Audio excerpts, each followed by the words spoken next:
Hello and welcome to this Tuesday, 15th October special edition of Nation Watch. My name is Mervyn Williams. I'm your host. Nation Watch is a production of the People's National Congress Reform.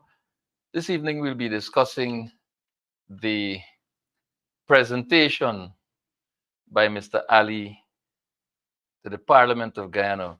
But before I introduce my guest and get down to business, conversational business, I'll tell you a little story after we look at these clips. Now, the leader of the People's National Congress Reform and leader of the parliamentary opposition, Mr. Aubrey Compton Norton MP, has been advocating for a people-centered development strategy, and he has been outlining his people-centered development strategy at every available opportunity, whether it is at public meetings, roadside meetings, press conferences, parliamentary addresses, and more recently at the biennial delegates Congress of the People's National Congress Reform. Let's listen to clips of Mr. Norton as he speaks to his people-centered development strategy. Offer ourselves to the people of Guyana as the ones who can do that with our people-centered development strategy and vision that put the interest of our people first. We are talking at present about a people-centered development strategy. In that strategy, our aim is to ensure we improve the quality of life of the people of Guyana. And we say to you, in government, we will have a people-centered development strategy in which we utilize the resources of this country to put it in the hands of the people of Guyana. Right. So you just had a glimpse of Mr. Norton speaking to his people-centered development strategy. And, you know, when I was a boy growing up, we were often told the story about a dull pupil in school who would sit next to a bright pupil in school and look over at that pupil's paper or book. And as the old people used to say, cog, and as we say, copy. To the point that the teacher accused him of copying and he denied it. But when the teacher showed him his book, he had copied even the name of the person whose work he was copying. Let's look at a mirror of that story in adulthood and in government. This people-centered policy-making matrix of the PPP civic government is one that always put the welfare of our people first. At this point, I'll welcome my guest, Mr. Aubrey Norton, leader of the People's National Congress Reform and leader of the parliamentary opposition to Nation Watch. Welcome, Mr. Norton. Um, Good evening to you and your listening and viewing audience, and thanks for having me. Would you care to comment on the clips that we just looked at in view of the fact that there is wanton deception, wanton copying, cutting, pasting, amending, and watering down of policies that you've been adumbrating through your leadership role? This isn't the first occasion. From the time I had outlined what our people-centered development strategy will be, the PPP first tried to use the concept of people-centered development. And there was some pushback on it because we had already outlined it and so. But I think more important than that is that we have been able to get over to the Guyanese people that the government does not have the interests of the people at heart. And we've been showing them that. And as that political pressure builds on them, they are now beginning to respond to the comments we are making, but they are becoming so ridiculous that they're using the same language. And this is not new, you know. Let us not forget in 2006, we talked about one Guyana. And ran on a ran platform. an election campaign based on one Guyana. Yeah. And then out of the blues, Irfan Ali come and he's utilizing one Guyana. Of course, not in the way we intended. We intended it to bring the people together, etc. So it is not new for the PPP to copy. It is one of the most barefaced political parties you can find. Just look at Barra Jagdeo after he lost in 2015, saying we must get biometrics, we must get a clean voters list. And by the time he's in government in 2020, he's against a clean voters list, he's against biometrics. Let us not forget that when I outline our people this center development strategy, and when I said to Guyanese, we need to put the people first, and we outline the things we will do. The very Barra Jagdeo said that Norton was pursuing economics in which you're going to eat out the economy. I remember us responding to say that it should be seen as an investment in people rather than eating out the economy. And now, immediately after that, the very PPP turns around and now seeking to outline these measures. Now, you must understand why they're outlining these measures. They're not outlining these measures because they believe in putting the people first. They're outlining these measures, one, because they are under attack for corruption, and they want to deflect from the pressure being built on them on corruption. Two, they think these ideas have emerged as popular ideas. And so, as part of the political election gimmick, they are going down the road. But as I will show you later in the program, or I can show you now, when you know that they aren't serious and they aren't focusing on the development of the people, they are merely responding to obtain some popularity and to reduce the pressure on them for being the most corrupt government in the history of this country. I want to look at one of the announcements they made, that they're going to give this 10,000 for medical assistance. Let me read for you what the Constitution... This is for children. For children. Mhm. Let me read for you what the Constitution says. It says in Article 24, every citizen has the right to free medical attention and also to social care in case of old age and disability. Now, if the laws of Guyana say that medical attention is a right, you have a network. The only institution with a network of medical institutions across the country is the government. The friends of the PPP might have one here, one there, etc. Why is it? Let's assume you give this 10,000 to a child in Port Kaitumo, where they probably don't have the private facilities. They don't have it at the hospital. Then it wouldn't mean much. The government really should be taking those same resources and developing the medical services across this country so that people can access free medical facilities wherever they are. But don't believe the government did it by accident. They have their friends building hospitals. And when they know that they are mismanaging the health sector, and for people to get these services, they have to go to private persons. What in essence they have done is to find another way to put money in the hands of their families, their friends, and their favorites.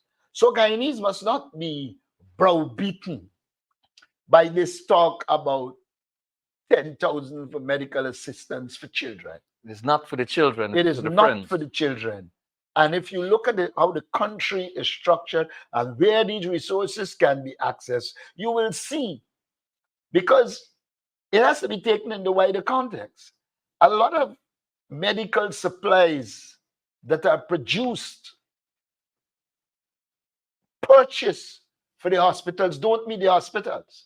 And when they meet the hospitals, they are taken from the hospital, put into private institutions, and when the people go to the hospital, they are sent to the private institutions. So what the government is doing is skillfully dismantling public health and seeking to put it in the hands of their families, their friends, and their favorites.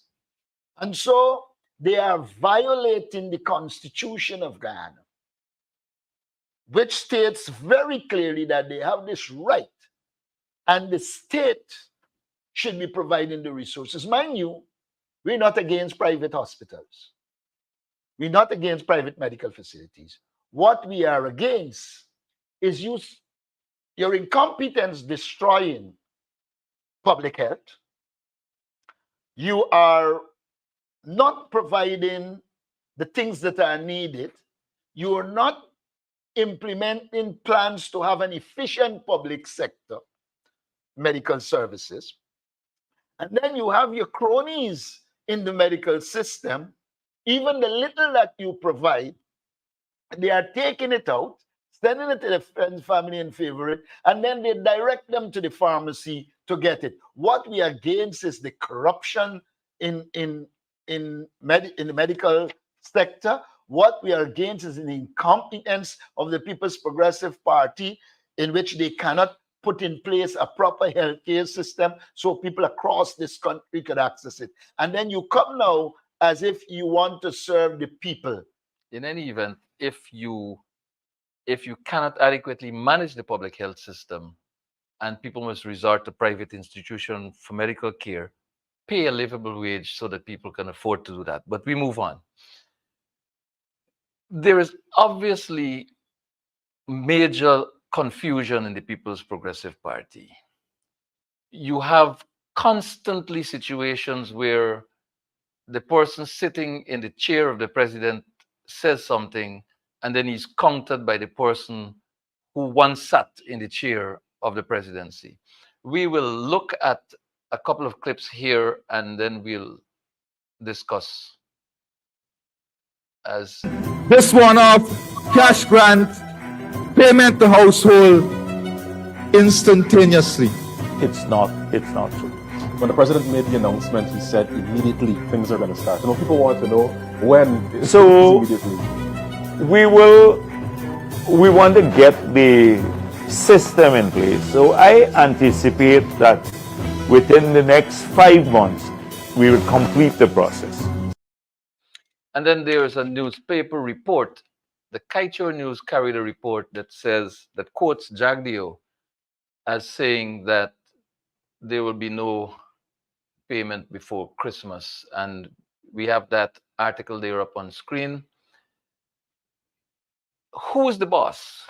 Who calls the shots? Who makes the decisions? For me, the issue is not solely who is the boss. What that is a manifestation of the absence of a plan. And what that makes clear to me is that they are just responding to the opposition popular posts. And because they're responding to it without a plan, they ended up in what they ended up. That's the first what they ended up in. The second thing, there is a tussle in the PPP for corrupt this day. Prominence. No, this is not prominence. This is the funds that come from corruption. It is well known that Jagdeo has his corrupt cabal, Irfan has his corrupt cabal. And there's a battle between these two corrupt forces. And in that battle, you're seeing in the attempt to implement the vice president seems to be trying to wrestle control so that his crew can be in charge. Now, let's look at it. Here is it. A president is coming to announce a cash grant. And the government itself has no plan. And you know it has no plan because in the first case, Irfan said instantaneously, and then Jagdeo comes and says, in 5 months. Now, if they had a plan, or if they were properly planned, in our last press conference, we identify a plan to deal with the issue. But if they had a plan, the first thing they would have decided is what constitutes a household. Because if you are going to allocate it based on households, then you have to know what is a household. And look at the incompetence of Barrett Jagdeo, saying they're going to go first to the electricity bill and the water bill. What happens in the case where the house is owned by a Guyanese overseas and the people living in that house are people who the house is rented to? Who will you give it to? The person who owns the house and live overseas, or the people living there? Then what constitutes a household?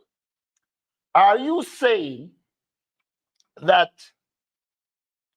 a household is determined by electricity and water bills? And if you're not saying that, why didn't you before outline clearly what constitutes a household? The United Nations tend to see a household as linked to a particular income and the people cooking. You can have in one house a mother and a father who probably baked, but they're still cooking by themselves. And they got the income from the pension. So they constitute a household. But the son and his wife living there because they can't find a house or the housing cost too high. But they cook for themselves out of their income. That also constitutes a household. And so the fact that they showed an inability to have a clear plan and a clear idea of what they want to do is indicative of the fact that they are only responding to opposition pressure and they did not utilize their brain to fine-tune a plan. And so what you're seeing there is the normal incompetence of the People's Progressive Party co-mixed with the desire for corruption. And I do believe one should not forget history. The PPP has not shown that it can do a cash transfer in a legal, transparent fashion. You just have to go back to COVID-19 and read the report of the Auditor General. And you will see that COVID-19 distribution was marred by the fact that they didn't define a household. It was marred by the fact that they used PPP activists to distribute the money and they were seeking to make money themselves. It was marred by the fact that you give people a pink slip, claim they're going to come back and they can get money, they got the pink slip up until today. There is no confidence in this government. Worst of all, they walk around with cash in a bag rather than using the government system so that it can be traced.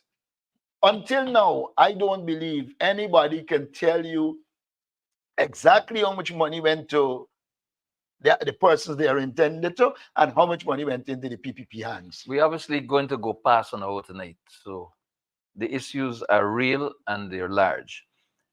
Mr. Norton, you just spoke of corruption and cash transfers. Ali said that he is going to be distributing a certain sum of money. And when you do the math, you recognize that he's distributing to 300,000 households. The records will show that if you look at the 2012 census and you use the average growth over the last 10 years, the 10 years preceding 2012, you will have somewhere in the region of 240,000 households. So that Ali is going to be distributing $200,000 per household to 60,000 non-existent households. So before this program starts, the PPP has identified $12 billion that will not go to the citizens of this country. How do you react to that? First, let us note, one of the weaknesses of the People's Progressive Party governance is that it is not, they don't govern based on data. The governance is not data-driven. It is at the whims, fancies, and caprices of Barry Jack Dionne Fanali. It means, therefore, that they pull things from the head.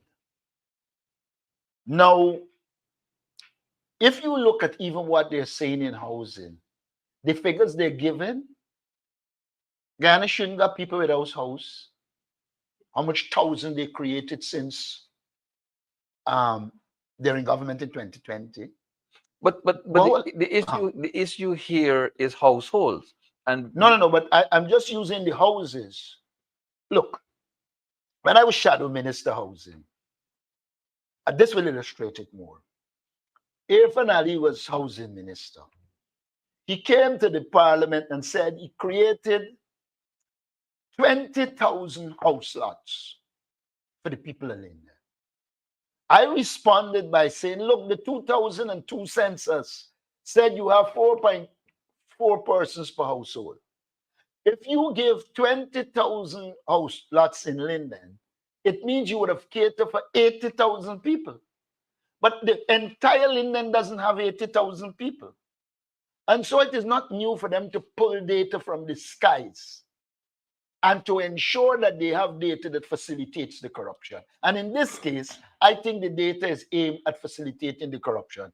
And I believe it's one of the reasons for which they don't want to release the census. Look, if you look at the trends over the years, you cannot get the level of increase in the population that they are talking about. but Even if you add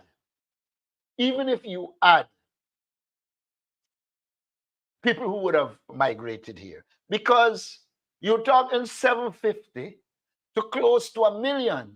You're talking about an increase of 150,000 plus. And then remember that Robeson Ben told the parliament that Ghana doesn't have 70,000 migrants. So even if you add the migrants, you cannot arrive at the figure. They have no interest in data. What you're seeing here is an avenue to put 60 million, it's 12 billion. 12 billion from the allocated money into the hands of the PPP corrupt cabal. That is the bottom line.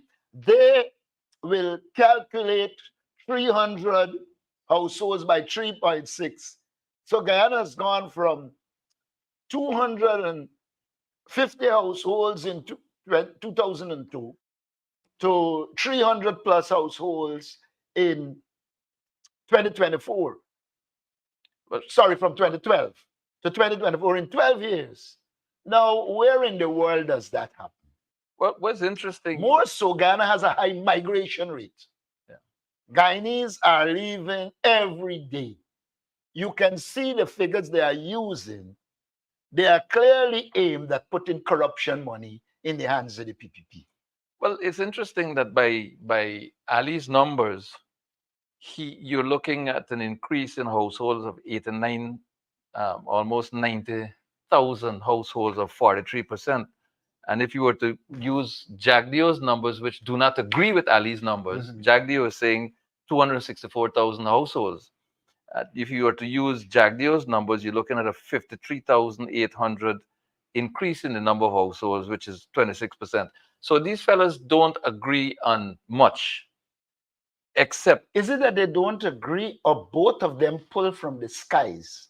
They don't rely on, the problem is that they don't rely on objective data. They pull figures from the skies. well, that's clear because there's another recent report dealing with housing. I think it was commissioned by the what was then the Ministry of Communities, which identified the existence of 50,000 house lots, which were not allocated by the People's Progressive Party government. And then there was another, I believe, 10,000 house lots which were allocated but not taken up by the allottees. And therefore, it is apparent that what the PPP is going to do is that they're going to use those 50,000 and 10,000 house lots and categorize them as households for the But purpose there of is something skimming that- off $12 billion. There is something that should be said here. It is not new. The PPP don't talk about houses built. And there's a reason why they do that. If you talk about houses built, then you will be able to know the amount of people in the house, etc. If you just say house lots, what they are doing is like, I think I saw something today or yesterday that says they give out more than 20,000 house lots. Now, the giving out of a house lot doesn't necessarily follow that a house is built. Precisely. And so once you use house lot and leave it like that, you are increasing the amount of households, for the want of a better word. So that when you now turn to allocating the monies, you will allocate based on house lots. Yeah. But then there are the households to collect it, and you know who's going to collect it. The PPP elite, their families, their friends, and the favorites. And they're running from it. But this is the reality. They do not govern with the interests of the people at heart. They govern in a way that they can make money for themselves. I want to go down to some numbers here, Mr. Norton. It is apparent that this cash grant issue is deliberately couched in a certain manner to have a desired outcome and impact on the voters' roll and the elections which are imminent. Why do I say that? Now, the 2012 census puts our population at 746,955.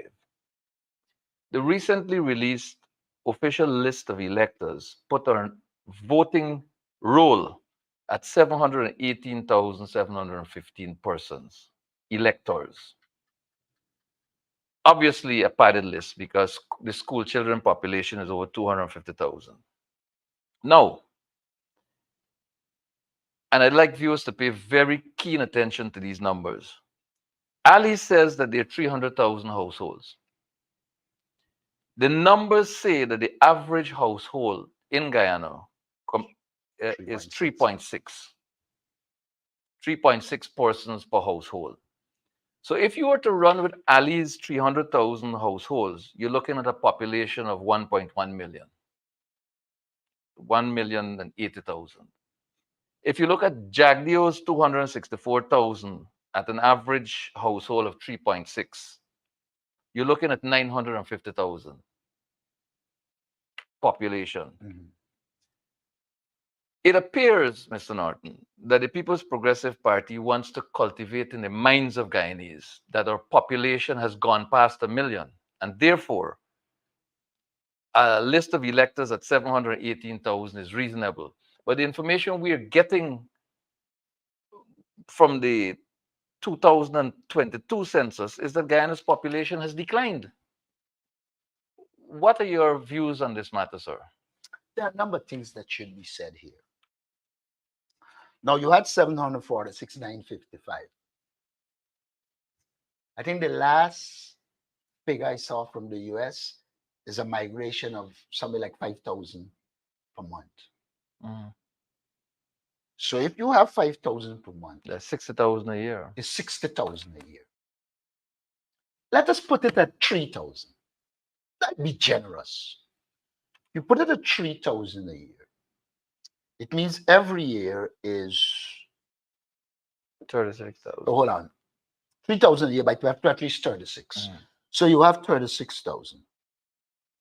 If you, 2012 to now is 12 years, Mhm. let's put it at 10. 10 years. 10 years, it means 360,000 Guyanese gone. There is no way you can get the figures that they're looking at. Unless they accept one, this list is padded. But why are they going down this road? They're going down this road. First, you have to recognize that they refuse to release the census. Word out there is that they tried to get the people at Statsboro to change the number. Yeah. To put it, and even that, I think they had a conflict. One wanted 900, one wanted 1 million. Now, the people at Statsboro, it is reported, refuse to do so because it affects them Professional. professionally. Mhm. And the laws of Guyana, only tonight I was reading, the laws of Guyana say that a public servant cannot accept an unlawful instruction. And that's an unlawful instruction. But what you are seeing is as the PPP loses its popularity, it is trying to maintain a padded list. It is trying to create the impression that Guyana has more than 1 million people, or at least 1 million, which will facilitate, one, the padding of the list, and two, the numbers they are going to use to thief free money. So one has to see all of these in the context of the wicked nature of the People's Progressive Party. You know, at present, I'm reading a book called The Hijacking of the NBS, what they did to Maurice R. June and Company. Mhm. I'd recommend every Guyanese read it. And when you read that book, don't worry what opinion the author gives. Worry with the documentation, what the author says. And you will see the wickedness of the People's Progressive Party. And what you're seeing here is a manifestation of their manipulative skills, as well as their barefacedness, because they're not interested in governing the society properly. They're interested in having transactions and the outcomes they want. And all that you're seeing with these numbers are a manifestation of the incompetence, a reflection of the struggle between Irfan and Jack Dale. You're seeing also that they are preparing the bed for increased corruption. That is what you're seeing here. It has nothing to do with the interests of the people of Guyana. I want to move into another area of this cash grant issue. You had outlined the need for embracing a sustained cash transfer to citizens of this country, putting oil wealth in the hands of the people, I believe you call it. Mhm. And the government did not listen. In fact, it was Jagdeo who said that such a program will fuel inflation. And then you said to the government when the price of oil hit the roof that the value of the windfall in profits that was not anticipated should go to the people. And you and your advisors had worked out a program that says each household in Guyana from that windfall can benefit from a one-off $300,000 per household, even as you contemplated a sustained cash transfer based on some rules that you had outlined. That windfall was not used for that purpose. But now the oil wealth is being manipulated and a lower value is being disbursed to households, and based on the numbers, phantom households as well. What do you make of the government's approach versus the value that you and the People's National Congress reform have been outlining over time? Let me say this. When we talk about the 300, that should have been paid since 2022 or early 2023, Right, because it was the windfall that came from the Ukraine war. right. As a result of the Ukraine war, the price of oil went up, Guyana got billions. When we did the division, if you had given to each Guyanese 300,000, it would not have affected the income from the normal oil procedure, because this was additional money that came as a result of the war in the Ukraine. And so when we talk about that 300, that should have been given since 2022 or 2023. But we take a different approach to cash grants. The way the PPP does cash grant, you cannot come out of poverty and it cannot deal with the high cost of living. So what we said, look, there is need for a structured approach. We work out what is a livable income and we pay workers a livable income. Then in addition to that, we're saying, look, we need a structured approach to cash grants. Now, let me give you an example. You're going to give 200 one off. People spend it out because it's less than 20,000 a month. They can't use it for proper investment, business. They can't use it for anything significant. We are saying there must be predictability. Our approach is one in which we will say to you, look, we're going to give you a cash grant of a particular number. But this cash grant, let's say, will be given to you monthly. Let's say it works out to the 200,000 a month or 150,000 a month.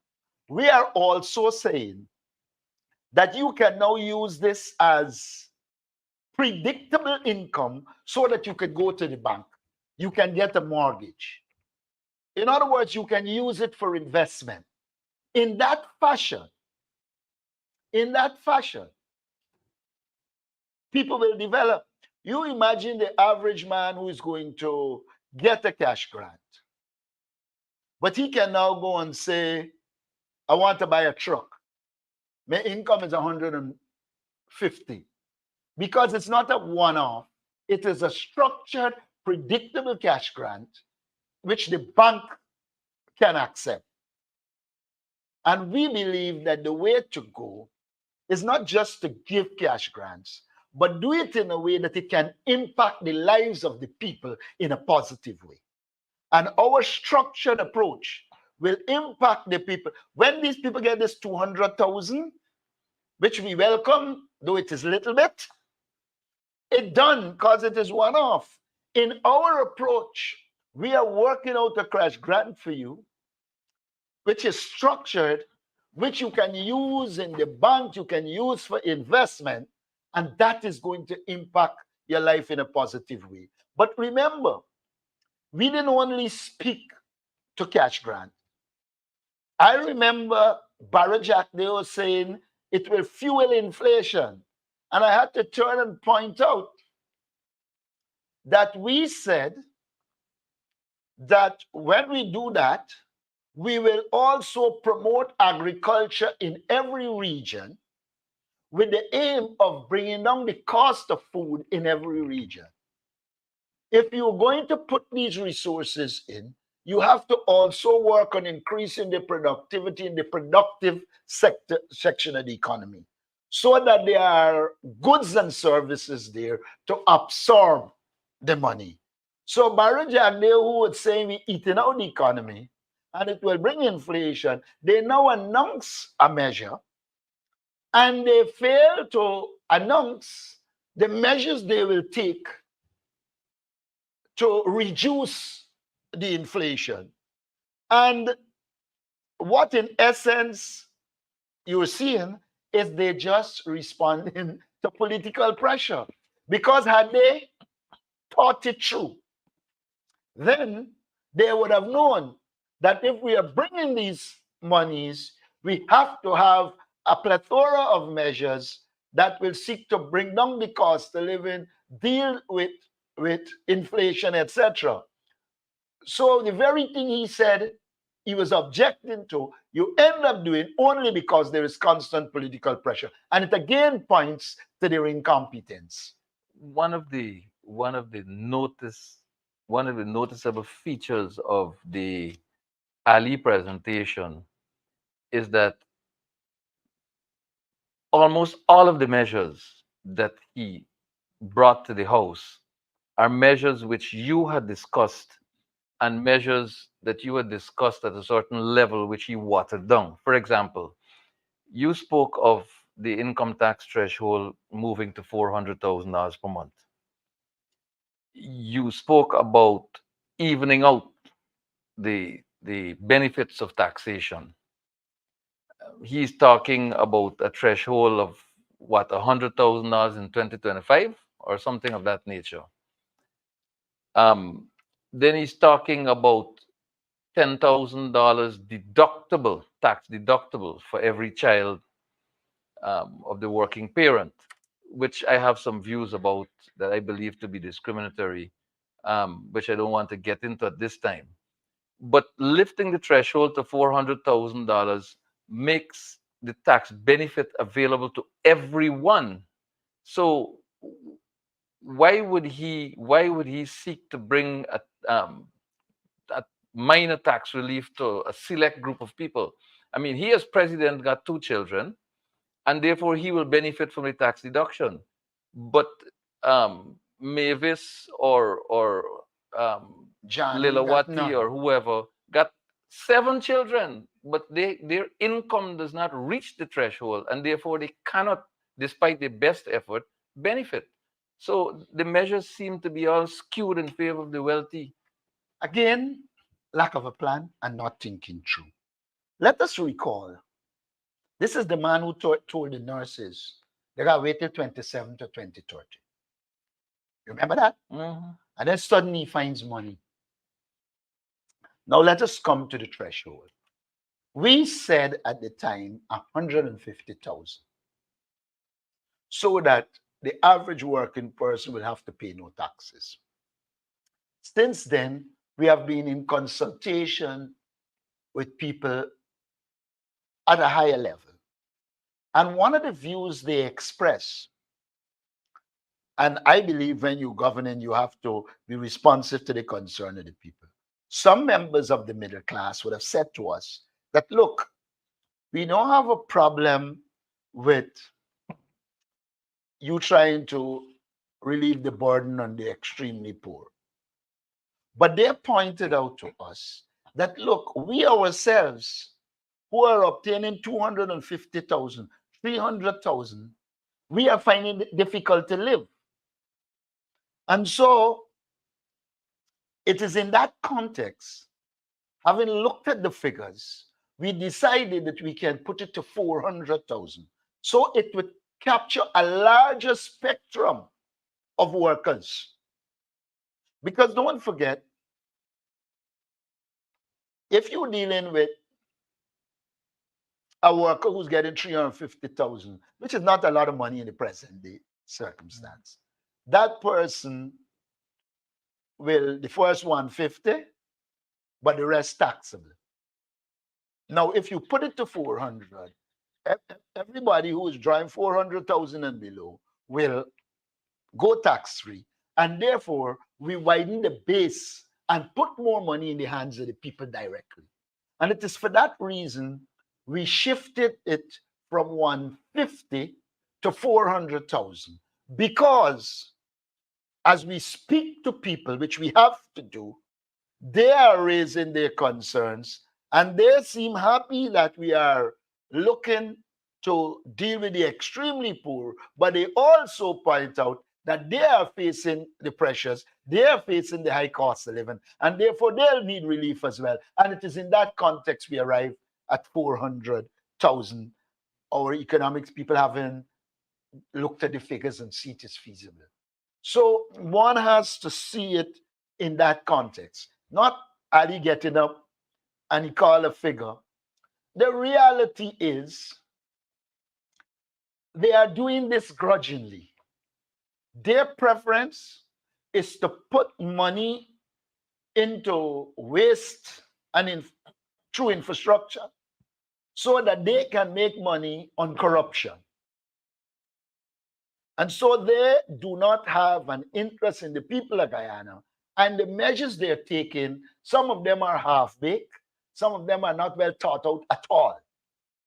And so in the long term, they will generate more problems for the society than solving it. There are two critical issues to be dealt with by the government. One is the high cost of living, and two is poverty. None of the measures are aimed, not one of the measures is aimed at reducing the cost of living and taking people out of poverty. It is a political gimmick because elections are, the general and regional elections are going to be next year. Well, in that regard, since you became leader of the People's National Congress Reform, you have been saying that when elected to government, among your priorities, very early up in the life of your government that you will lead, would ensure that free education is returned at the level of the University of Guyana. The PPP also campaigned on the same free education being returned to UG, and it was the People's Progressive Party that started fees at the university in '94. And while they were in government, they had fees as well in the earlier days. Now, Ali has said that by the end of 2025, there would be an abolition of tuition fees at the university, which is inconsistent with the commitment that the PPP made to the people of this country. Another watered down version of the Aubrey Norton APNU plan for education this time. Comment, please, if you will, sir, on the issue of the university education being free versus abolition of tuition, as mentioned by Ali. You know, a government has to be sensible. The University of Ghana was started by Dr. Jagan, 1963. Burnham didn't come to power and sought to destroy the University of Ghana. He came to power and built a beautiful campus by the 60 standards when it was built, so that our students could go to university. I see my friend Roel Johnson saying he know who built UG. I mean, it's interesting that he has convenient memory, but that apart, Burnham built it. Then in 1976, Burnham, as part of his philosophy and policy, declared that education will be free from nursery to university. So from 1976, without oil money, to 1994, Guyanese enjoyed free education. And unlike the garbage that Ruel Johnson wrote, that people had to get a party card to get to the university, I want to say to Ruel, I expected a little more decency from you. Nobody had to get a party card to go to the university. Once you had the abilities, and at that time the university was well independent of the government, and in fact was fighting the government in some regard. So it is absolute garbage that Ruel Johnson is talking. But of course, he has to sing for his supper. Not annoyed with him. I like him outside of that. Now, the university became free. The PPP came to power in 1992, and the PPP removed free education and institute fees. So they are responsible for the people of Guyana having to pay for education. We campaigned consistently saying we will return free education long before oil. We thought when we would have discovered oil, then it would have been a simple, straightforward thing. You have the resources. The government until now hasn't clarified its position. We have also said that not only will we restore free education, but we will write off the student loans unconditionally, so that those students who still have loans, I started saying about those present in Guyana, well, them overseas ain't coming back. So what sense it makes? We should write off all the loan, and those who got one and might want to come back will come back if you write off all, and you might have their services. So there are two prongs to our approach. One, free education, and two, the writing off of the loans. But you know what is most interesting and concerning?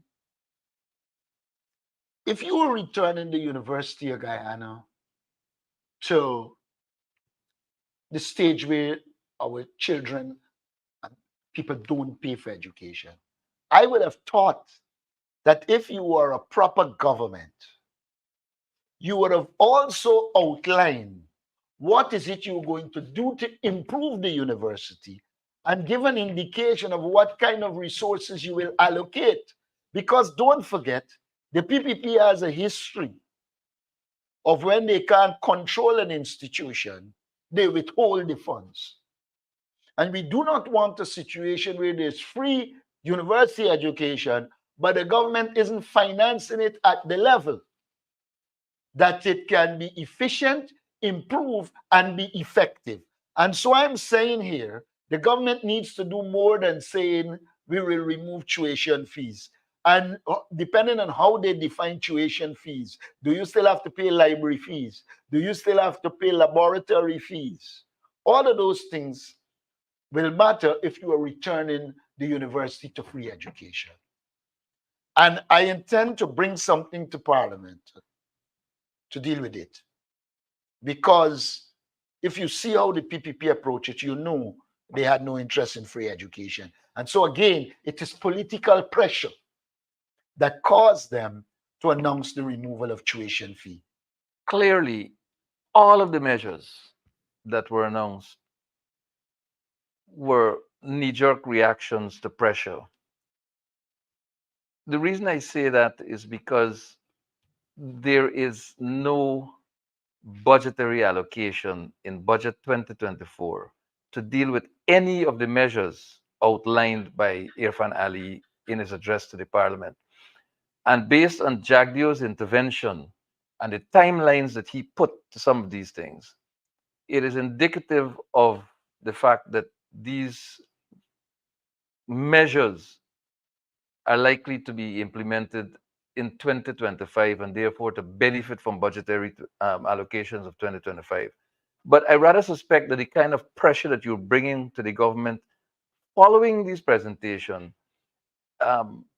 they may yet come to the parliament before the end of the year for more supplementary budgetary allocations to save face. Yes, they might, because we made the point that they can come for it. I don't know if they're going to come. That's dependent on the battle between Jack Deo and Irfan. But I want to make this point. Chinese must not be fooled. The PPP only recently have been giving out 200,000 and 150,000 to their supporters. So when they're telling you getting 200, their supporters would have already gotten a lot of money outside of the normal framework. So for them, the 200,000 is addition. For the average man, the 200,000 is new. But we also have got to be very careful that it doesn't turn out like the COVID-19, in which it ended up putting more money in the hands of the PPP and their supporters than in the hands of the people of Guyana. Well, the issue here really is that there's a carefully orchestrated plan to put these transfers into the hands of individuals. In the case of Mabaruma, $100,000. In the case of, and that's for small business, I understand. In terms of the COVID-19 grants, some households got as much as $1 million, while some got zero. In the case of West Demerara, $250,000. And these were not household grants. These were small grants. They styled as business development grants. So yes, the individuals got. And now this measure that is being preached about here seeks to spread money into households. But I go back to the earlier point I made, and that is that even as this is being done, a clear sum has already been set aside for corruption. All right, you're saying plan. I'm saying plot. Well, there you And there's go. a difference between a plan and a plot. Of course there is. If we're setting out a plan, we think it will be objective. It will seek to serve everybody. If you're setting out a plot, it will have nefarious means of achieving objectives. And this is a plot. This is a plot to empower PPP people. Keep non-PPP persons in poverty so you could control and dominate. Now, that is essentially what they set out to do. Why would you, the day before Irfan Ali announced his 200,000, the day before you are distributing money on the quarantine? Why is it, if you look at Region 6 to Region 10, Region 6 has had, and 5 would have had more than 5 sets of cash grants, while Region 10 gets none.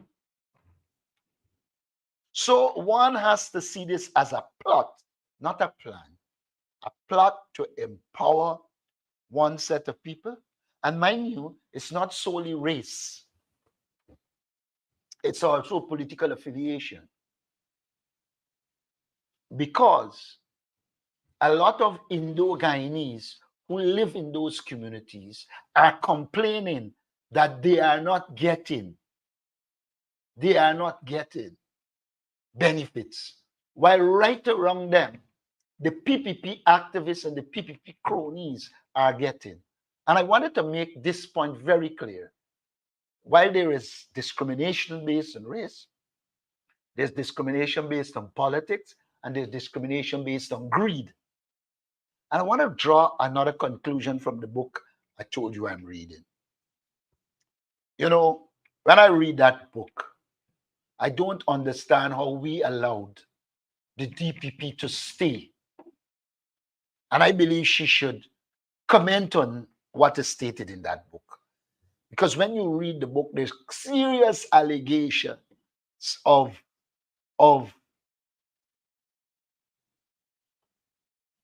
unacceptable, if not illegal, acts on the part of the DPP. How is it you could, as a DPP, be at the headquarters of a Muslim institution discussing and plotting against the life of 3 people. And one of the things that made very clear to me is that the PPP and Jack Deal will do anything to destroy anybody who does not agree with them. And so I want to urge all Guyanese, even if they can't buy the book, borrow it or something and read it, because it has shown the underbelly of Jack Deal and the People's Progressive Party and their finale. Well, some of us have been following that story as it unfolded, and yes, Where I follow it as it unfolded. You know, but you now you're can inside with the actual you document. follow it as it unfolded. And I remember when Justice Moore, the ombudsman, declared an injustice was done to them, some of the things that were being said.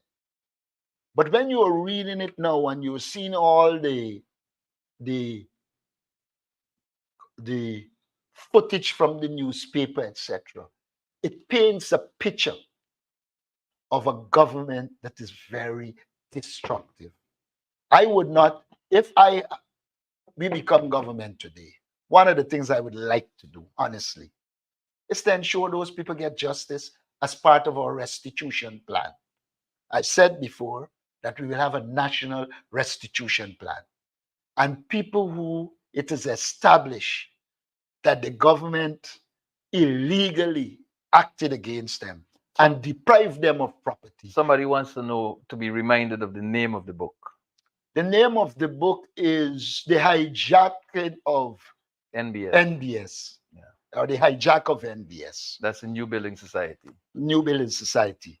And so it really hurts me that you can do that to human beings, Professionals too. professional human beings with a good record in the public, in the private sector. And I really would like to see us in the future. I've already said there will be a restitution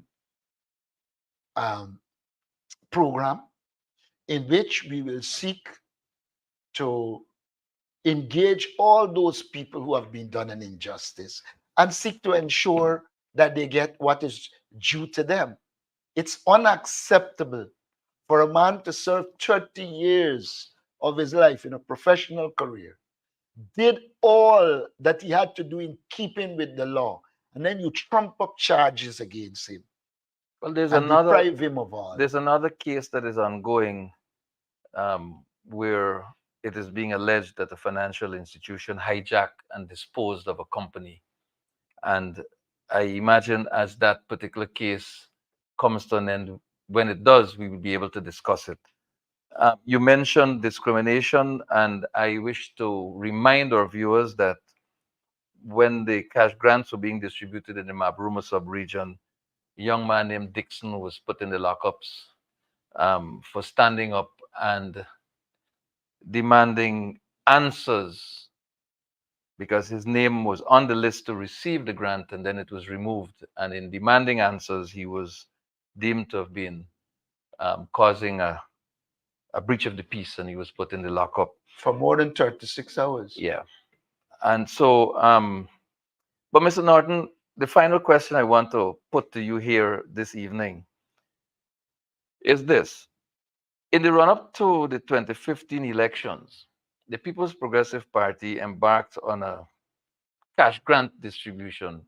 I think it was Because We Care or something of that nature. Mr. Winston Jordan on Sunday made it clear that the records obtained by cabinet upon the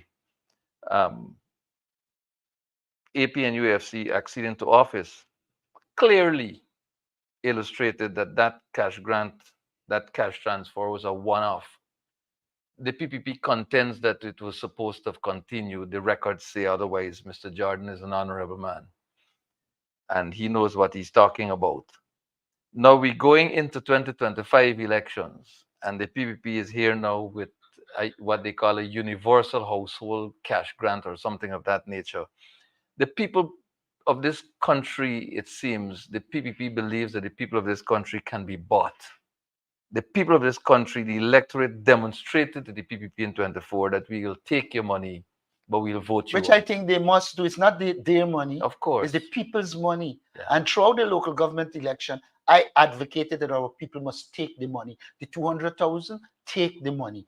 They're going to come with all this election, take the money. But remember, it cannot take you out of poverty, and it wouldn't deal with high cost of living. And unless you get a government that is people-centered, you are not going to achieve. Look, the PP is using them. Right now in Victoria, they identify a man and they give him contracts. And they're using that same man to engage our supporters, to pull them. But of course, I can visit Victoria. And I will talk with the people of Victoria and show them that the real wealth is not going to them. Rich person in Victoria could perceive that they will get contracts to the tune of 7 billion. While they using this chap, I won't call his name here, and he running around like a headless chicken. One man close to the PPP gone with 7 billion. While you are taking African Guyanese community and giving them a little tit here and a little tit there. Take it. But be very, very clear. The PPP has no interest in your community. They have no interest in your development. And only a change of government will allow you to deal with the high cost of living and to deal with poverty and to improve the quality of your life. I'm saying to you as leader of the opposition that in government, we will improve your quality of life. A good note on which to close today's special edition of Nation Watch. Thank you very much, Mr. Norton, for taking time out to be with us and to bring information to the people of this country. And as you very often say, for Guyana to grow, the PPP must go. That's all we have time for tonight, ladies and gentlemen. Until we meet again, God bless.